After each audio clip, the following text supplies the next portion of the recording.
All right, next man. To be a good photographer takes a lot of hard work and a lot of planning, and that's exactly what football took. You've got to be ready. You've got to know where you're going. You've got to know what you're going to take a picture of. You've got to know the time of day. And if you have any ability at all and you have that mental attitude, eventually you're going to do all the things it takes to be good at it. In 1961, Bob Lilly became the first ever draft pick of the Dallas Cowboys. Among his many gifts were size, speed, and a camera from the Ed Sullivan Show. Is this the actual camera that you got on the Ed Sullivan Show? And this is the same camera. Went up to New York for the Coaches All-American team, sponsored by Eastman Kodak. And I got my first camera. Didn't have electric motor, but it had a wind-up motor, and you wound it up, and it would take about 12 shots. And click, click, click. Lilly took thousands of pictures over the years. And because he was a player, not a member of the media, his photos are genuine and revealing. The best shots were compiled in a book, Bob Lilly Reflections. Now, what did Coach Landry think when he saw you, walking around with a camera? Well, I started doing that my first year. So they got used to me. Basically, it was candid shots of my teammates. Then it became I was a photographer for the children of the players. Many of my teammates, ex-teammates, come up and tell me if it weren't for me, they wouldn't have pictures of the kids. Bob Lilly filled scrapbooks and highlight reels. Number 74 was considered the finest interior defensive lineman of his generation. He played 14 seasons, made 11 Pro Bowls, and never missed a regular season game. He never gave up on a play, and that's what separates the guys that live in Canton and the guys that played this game. The ability to chase everything, every down, every 30 seconds. I thought Bob Lilly was the greatest defensive lineman I ever saw. He had the most extraordinary balance. You couldn't cut him. You couldn't knock him down. He didn't trip over anybody. If Bob Lilly's feet were off the ground, it's because he was on top of the guy with the football. Did you ever have any little drills that you would do that were sort of idiosyncratic that only you did? I just thought about it one time, and I thought, I'm blinking my eyes. When the ball is snapped, I'm blinking, and you're losing that millisecond. So I used to sit in the practice, and I would actually I would touch my eyeball. I would obviously wash my hands. And I would do that for a while. All of them used to make fun of me. In fact, before it was all over, I had them doing it, though, because you get to where you don't blink.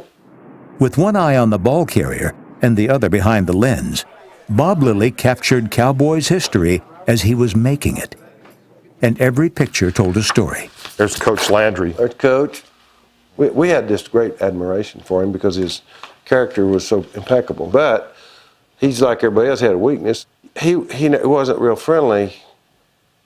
And I don't know that you should be, but I asked him, I said, Coach, I said, the only thing I wish you to put your arm around me every once in a while. And he said, that was probably one of my weaknesses, Bob. He said, I just knew at some point I was going to have to tell you guys that I was going to trade you or fire you.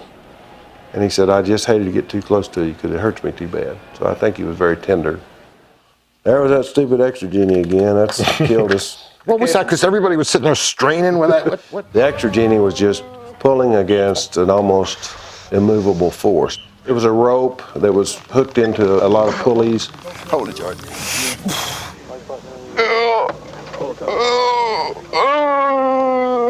Problem was we had no one to show us how to use it. We had 3 guys hurt their back. The very first week we had them. This is getting on the plane to go to the game, and we all, just have a coat and tie on. Of course, that's Meredith and Leroy Jordan. And Don said, we're going to go kick their butt. Mm-hmm. That's what he was saying. Well, he's got the other one here that I remember, the Easy Money, where he's like, he's like that. Right there. Well, Don's a great guy. He played at a time when we were a sorry team, and he got killed. And then when we played Cleveland, I think it was in '68, we went up and lost the game. Meredith got out of the hospital with a broken rib, punctured lung, and pneumonia. Played in the game, and then came home and took a lot of abuse in the newspaper about his performance. He was courageous enough to get out of the hospital with pneumonia, punctured lung, spitting up blood, and then got blamed for it. And that's when he quit. That was before he had the Monday night job or anything. He quit, never came back.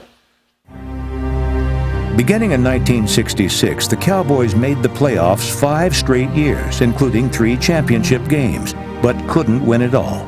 Their futility earned them the nickname next year's champs. In Super Bowl V, Lilly's frustration reached its peak. Well, he beat us in the last 5 seconds, I think, and I just whipped my helmet off and tossed it down the field. I think it was about 58 yards. And a rookie from Baltimore brought my helmet back to me, and I don't recall his name, but he said, "Mr. Lilly, here's your helmet," and I felt about that big. When they talk about the mentality of a defensive lineman, and they'll say, defensive linemen are supposed to be a real son of a supposed to be mean. If Bob Lilly ever had a mean streak, we said he'd have had 20 sacks a game. Then we said Bob Lilly was just too nice a guy. Well, I don't know. Ernie used to tell me, Ernie Stoutner used to say, "Bob, just hit him in the head. Hit him in the head." So I went out and we played Washington. Ray Shonkey was the guard. I hit him in the head as hard as I could. Just broke his helmet half in two, and it cut my hand all the way down through the arteries. And I thought, that's stupid. Why should I want to hit anybody in the head again? You don't have to be that mean. You just what you have to basically do is beat them. Just beat them. In Super Bowl VI, that's exactly what he did. Next year had finally arrived. In the Cowboys' 24-3 win, the part-time photographer was responsible for the game's enduring image. It seemed to take Lilly years to catch Bob Griese, and when he finally did, it was clear that the Cowboys' championship chase was about to end. Bob Lilly played 3 more seasons. He retired with many memories, but only one nightmare.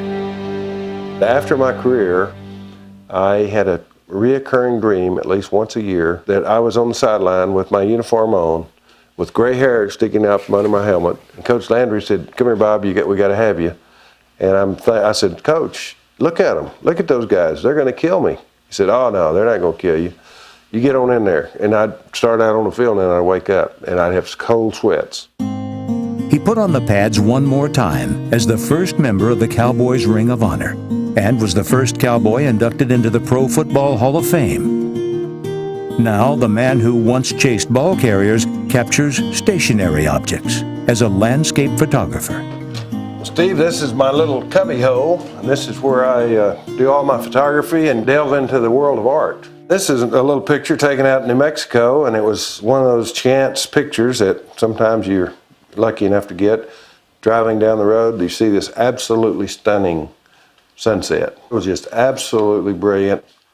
That's down in Louisiana, and we set our tripods up about 3:30, and I waited and waited and waited until about 5:30. The light came through these trees. These are giant oak trees.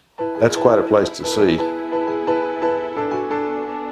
Like the old pro behind the lens, Bob Lilly's subjects are rugged and dignified. They have stood the test of time. As an athlete, he gave his body to the Cowboys. As a photographer, he pours his soul into his art.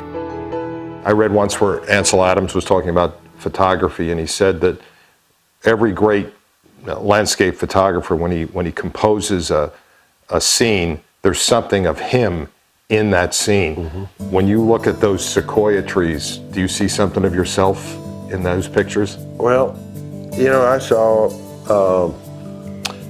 the stature of those trees, and maybe that's why they appealed to me. They were big and strong and beautiful. They were rough, a little bit on the outside, the bark, kind of like football players.